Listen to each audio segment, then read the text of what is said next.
My name is Mary Nasr. I'm 90 years old. I was born in Palestine, in Acre.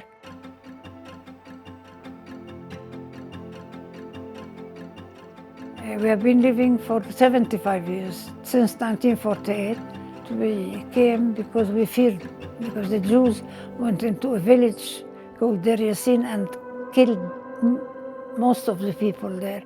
So we were a bit scared and we came here. I remember everything, almost everything.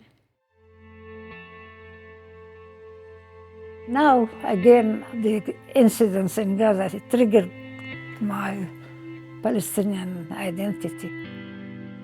I feel strongly now about what's happening.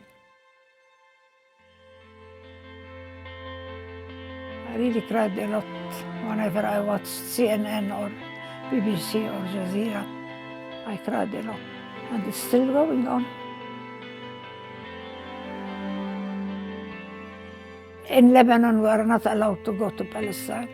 So a cousin of mine went and described to me everything like I was there.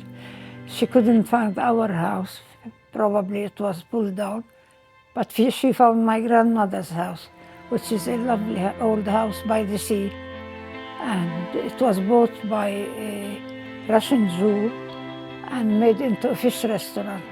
So she went there and showed me pictures of the place. And I told her each room was for whom. My grandmother slept here, my uncle slept here, my aunt.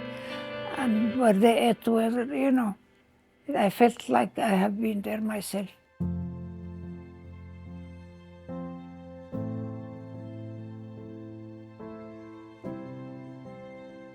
I have 4 brothers. 2 of them passed away. One was a psychiatrist, very known in Canada, and one was a pilot. These 2 passed away.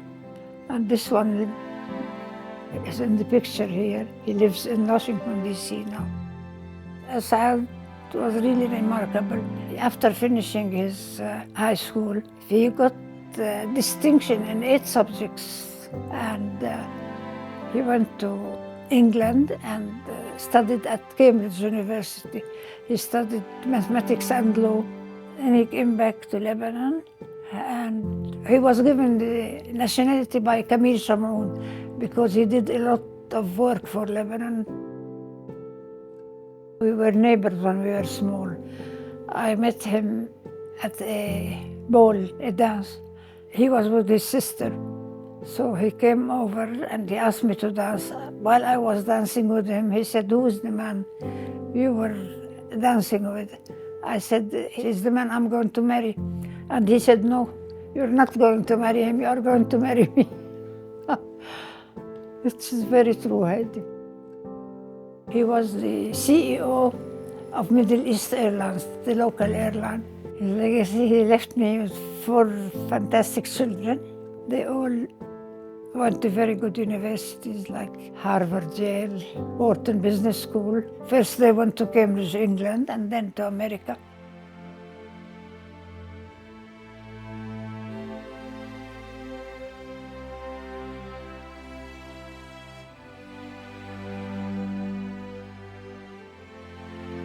When we came, the whole town practically came to Jazin. You know how people follow each other.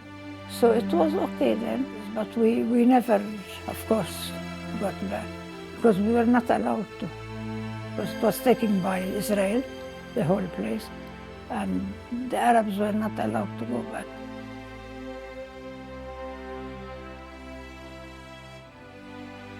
I remember we used to leave our bathing suits at my grandmother. We used to fish we would get a pot, cover it with a cloth and made a hole in it, and put bread inside. So the fish would smell the bread and would go, but the poor fish didn't know how to come back because it was small, and this is how we caught fish.